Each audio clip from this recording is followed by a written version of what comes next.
Hello students. तो math का paper जो है वो हो चुका है। तो आइए देखते हैं कि ट्वेल्थ क्लास की मैथमेटिक्स का पेपर जो है वो कैसा आया था। तो सारा पेपर जो था वो पूरा पेपर सरल भी नहीं कह सकते हैं, कठिन भी नहीं कह सकते हैं, मीडियम कह सकते हैं, क्योंकि कुछ क्वेश्चन थे जो थोड़ा ज़्यादा लेंथी थे, जिसमें सॉल्व करने में थोड़ा समय लग रहा था। इसमें वही बच्चों का पेपर अच्छा हुआ है जिनका टाइम मैनेजमेंट बहुत अच्छा रहा, जिनकी स्पीड बहुत अच्छी रही, जिन्होंने बहुत ज़्यादा तैयारी करी है, उनका पेपर अच्छा रहा है। टाइम मैनेजमेंट एक सबसे बड़ी चुनौती होती है ट्वेल्थ के मैथमेटिक्स के पेपर में।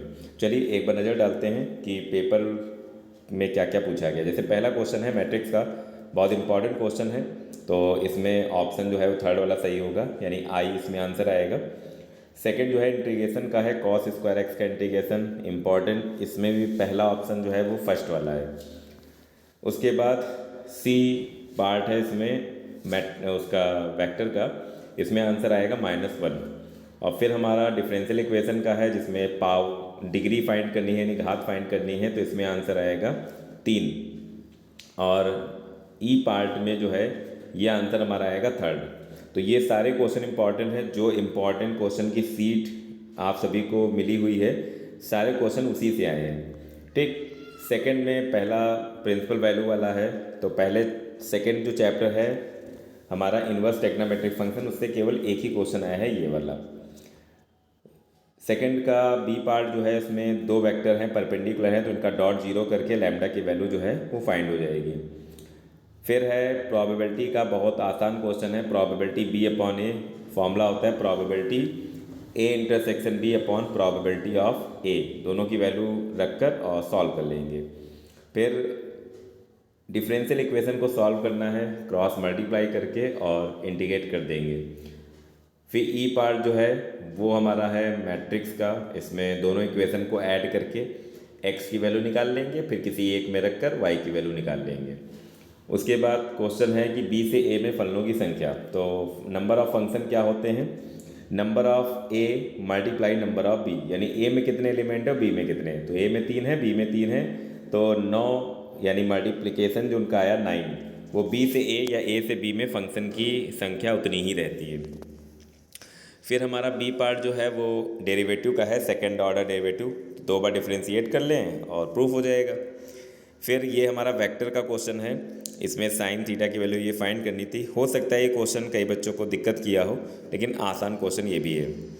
फिर थर्ड का डी पार्ट है, लाइन की इक्वेशन फाइंड करनी है कार्टेशियन फॉर्म में, जो कि इस वेक्टर के पैरेलल है, इस पॉइंट से पास होती है। तो एक पॉइंट से पास होती है और दूसरे वेक्टर के पैरेलल है, तो लाइन की इक्वेशन क्या होती है? Vector R equal vector A plus lambda vector B. ठीक। ए वो है जो पॉइंट है, इसको वेक्टर में कन्वर्ट करेंगे, और बी जिसके पैरेलल है, ये वेक्टर फॉर्म हो जाएगी, उसे कार्टेशियन में चेंज कर लें। उसके बाद 4 का ए पार्ट, इसमें इंटरवल फाइंड करना था जिस पे फंक्शन वर्धमान यानी इंक्रीजिंग है। ये क्वेश्चन रॉन्ग है। रॉन्ग इसलिए है क्योंकि इसके फैक्टर नहीं हो रहे हैं, जबकि इंटरवल निकालने के लिए फैक्टर होना कंपलसरी है। तो यहाँ पे फैक्टर नहीं हो रहे, इसलिए इसमें नंबर जो है वो पूरे मिलने चाहिए, जहाँ तक लगता है वहाँ तक लगाकर अब इसमें मार्क्स मिलने चाहिए। 4 का बी पार्ट है साइन स्क्वायर एक्स। तो देखो कॉस स्क्वायर एक्स ऊपर था, ये साइन स्क्वायर एक्स है, दोनों का इंटीग्रेशन एक ही ऐसे होता है भाई। साइन स्क्वायर एक्स को हम क्या लिखते हैं? 1 minus cos 2x divided by 2, और कॉस स्क्वायर को लिखते हैं 1 plus cos 2x divided by 2। ठीक, और लिमिट रख के कैलकुलेट कर लेंगे। सी पार्ट देखिए कितना इंपॉर्टेंट क्वेश्चन आ गया, R1 इंटरसेक्शन R2, ये जो है इक्विवेलेंस रिलेशन है, प्रूफ करना। उसके बाद D part A dot B plus B dot C plus C dot A, इसकी वैल्यू फाइंड करना -3/2। तो जो A plus B plus C equal 0 है, इसमें से एक टर्म को उधर ले जाके दोनों तरफ का स्क्वायर करके वैल्यू हम फाइंड कर सकते हैं। फिर 5 का ए पार्ट, ये प्री बोर्ड में भी आया था, पिछले साल बोर्ड में भी आया था। तो ये हमारा क्या है? इलिप्स यानी दीर्घवृत्त, इसका क्षेत्रफल ज्ञात करना है। उसके बाद मैक्सिमा मिनिमा का आसान क्वेश्चन आ गया है। ठीक, यहाँ पर 2 हमें संख्याएं निकालनी हैं जिनके घनों का योग यानी जिनके क्यूब का सम जो है वो मिनिमम हो, जबकि उनका सम जो है वो 6 है। इंपॉर्टेंट क्वेश्चन है, ये कई बार बोर्ड में आ भी चुका है। 5 का डी पार्ट, ये जो डिटरमिनेंट का क्वेश्चन आ गया है, ये आउट ऑफ सिलेबस है, इसके नंबर बोर्ड को देने चाहिए, तो ये 5 नंबर जरूर दिए जाएंगे। फिलहाल आप इसको लगा सकते थे, थोड़ा बहुत लगा सकते थे, भाई डिटरमिनेंट को ओपन करना आता ही है, ओपन करके और थोड़ा बहुत कैलकुलेट कर सकते थे। तो इस पे बोर्ड नंबर देकर आप परेशान ना होइए। उसके बाद लीनियर प्रोग्रामिंग का क्वेश्चन है, तो ठीक आसान क्वेश्चन है, 5 नंबर का क्वेश्चन है। फिर हमारा कॉन्टीन्यूटी और डिफरेंशियबिलिटी चेक करने वाला, ये भी इम्पॉर्टेंट क्वेश्चन है। 6 का ए पार्ट, ये हमारा लीनियर डिफरेंशियल इक्वेशन है, इसको सॉल्व किया करना है, ये भी इम्पॉर्टेंट क्वेश्चन है। और जो सीट है उसमें ये सारे क्वेश्चन मेंशन है। तो ये लीनियर डिफरेंशियल इक्वेशन तो वैसे भी 100% तय ही होता है आना। फिर ये प्रोबेबिलिटी का क्वेश्चन आ गया 500 विद्यार्थी वाला। ये क्वेश्चन एनसीईआरटी की एक एग्जाम्पल में है, थोड़ा चेंज है, उसमें शायद 600 स्टूडेंट्स हैं, यहाँ 500 हैं, तो लगभग वैसे ही है आंसर, उसी हिसाब से थोड़ा बहुत चेंज होके आएगा। उसके बाद बहुत इंपॉर्टेंट क्वेश्चन हमारा आ गया है, ए डॉट एडजॉइंट ऑफ ए बराबर डिटरमिनेंट ऑफ ए इंटू आई। 100% परीक्षा में आता है, कितनी बार आप लोगों को बताया। उसके बाद ये हमारा रिलेशन फंक्शन का एक क्वेश्चन आ गया, ए डी बराबर बी सी, इक्वेलेंस यानी तुल्यता संबंध प्रूफ करने का। फिर 6 का ई पार्ट, 2 लाइन है, ये दोनों लाइन कैसी हैं, पैरेलल, क्योंकि लैम्डा म्यू के साथ जो ब्रैकेट में है वो बिल्कुल सेम टू सेम है विद द साइन। इनके बीच न्यूनतम दूरी यानी शॉर्टेज डिस्टेंस निकालनी है। इंपॉर्टेंट क्वेश्चन ये भी है, हर साल परीक्षा में आता है और इस बार भी आया। 7 का ए पार्ट है मैट्रिक्स मेथड और बी पार्ट है ए इनवर्स, तो दोनों क्वेश्चन एक ही ऐसे हैं, जो चाहें वो लगाएं। 8 का ए पार्ट जो है उसमें 2 क्वेश्चन हैं और दोनों क्वेश्चन हमारे कैसे हैं, इंटीग्रेशन की, डिफिनिट इंटीग्रेशन की प्रॉपर्टी पर डिपेंड। और बी पार्ट भी वैसे ही है। बी पार्ट तो पिछले साल भी 2023 में कई सेट में आया है और प्री बोर्ड में भी आया था। ठीक, बहुत अच्छा, इंटीग्रेशन की प्रॉपर्टी पर बेस पूरा लॉन्ग क्वेश्चन है हमारा। उसके बाद 9 का ए पार्ट जो है ये हमारा बहुत इंपॉर्टेंट क्वेश्चन है और सीट में भी है। ये क्वेश्चन हमारा है लीनियर डिफरेंशियल इक्वेशन का। तो लीनियर डिफरेंशियल इक्वेशन के 2 क्वेश्चन आए और फिर बी पार्ट जो है उसमें दोनों ही क्वेश्चन जो हैं वो हमारे डेरिवेटिव के हैं और दोनों ही इंपॉर्टेंट क्वेश्चन हैं। तो अगर ओवरऑल पेपर देखा जाए तो पेपर बहुत अच्छा है, सब कुछ पढ़ा हुआ है, लेकिन सबसे ज़्यादा जो बच्चों को समस्या आई है वो आई है टाइम मैनेजमेंट को लेकर।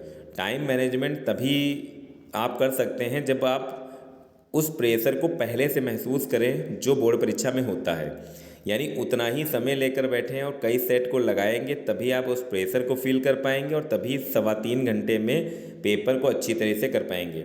जिन बच्चों ने इस बात का ध्यान रखा, हमेशा मैं कहता रहा हूँ कि पेपर को वैसे ही फील करें, अपने आप वैसे ही पूरा सेट लगाएं जैसे हमको बोर्ड में लगाना है, बिल्कुल फ्री होके बैठ के, और प्रयास करें कि घर पे 2-2.5 घंटे में लग जाए। जब घर पे 2-2.5 घंटे में लगेगा तभी बोर्ड परीक्षा में 3-3.25 घंटे में लग सकता है।